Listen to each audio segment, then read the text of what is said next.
గురు గోరఖ్నాథ్ తల్లి గర్భంలోంచి పుట్టలేదని, ఆయన ఆవు పేడతో సృష్టించబడ్డాడని విస్తృతంగా నమ్ముతారు.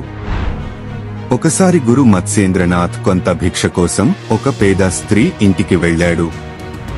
గురువు అక్కడికి చేరుకోగానే ఆమె ఓదార్చలేనంతగా ఏడుస్తూ కనిపించింది. మత్స్యేంద్రనాథ్ని చూసిన ఆమె ఏడుస్తూ అతని పాదాలపై పడింది.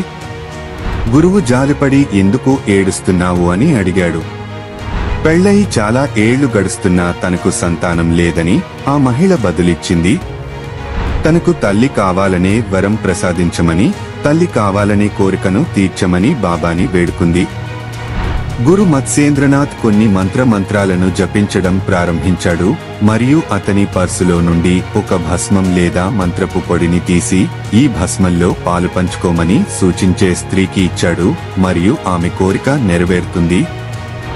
ఆ మహిళ భస్మం తీసి తన స్నేహితులకు చూపించి నవ్వింది. భస్మం స్త్రీని ఎలా గర్భవతిని చేస్తుందని ప్రశ్నించారు. యోగి తప్పనిసరిగా నకలివాడని, పౌడర్ను విసిరేయాలని వారు ఆమెకు సలహా ఇచ్చారు. వారి సలహాలు విన్న ఆ స్త్రీ ఆవు పేడ కుప్పలో భస్మాన్ని విసిరేసింది. 12 గడిచినా ఆ స్త్రీ బిడ్డను కనలేకపోయింది. అదృష్టం కొద్దీ ఒకరోజు గురు మత్స్యేంద్రనాథ్ దారిన పోయేడు. అతను ఆ స్త్రీ దగ్గరకు వెళ్లి, అమ్మా, ఎలా ఉన్నావు? మీ అబ్బాయి ఎలా ఉన్నాడు? వాడు ఇప్పుడు పెద్దవాడే ఉండాలి. అతని మాటలు విన్న స్త్రీ ఏడుపు ప్రారంభించి భస్మం యొక్క విధి యొక్క మొత్తం విచారకరమైన కథను అతనికి చెప్పింది. గొప్ప యోగి ఆమెకు ఇది మాయా భస్మం అని మరియు అవి ఎప్పుడూ నకిలీ కాదని చెప్పాడు. తనను ఆవు పేడ కుప్ప వద్దకు తీసుకెళ్లమని ఆ మహిళను అభ్యర్థించాడు.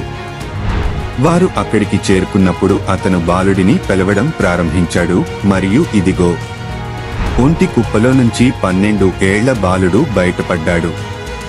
బాలుడు ఆవు పేడ నుండి బయటపడ్డాడు కాబట్టి యోగి అతనికి గోరఖ్నాథ్ అని పేరు పెట్టాడు మరియు బాలుడిని తన ప్రయాణాలకు తీసుకెళ్లాడు.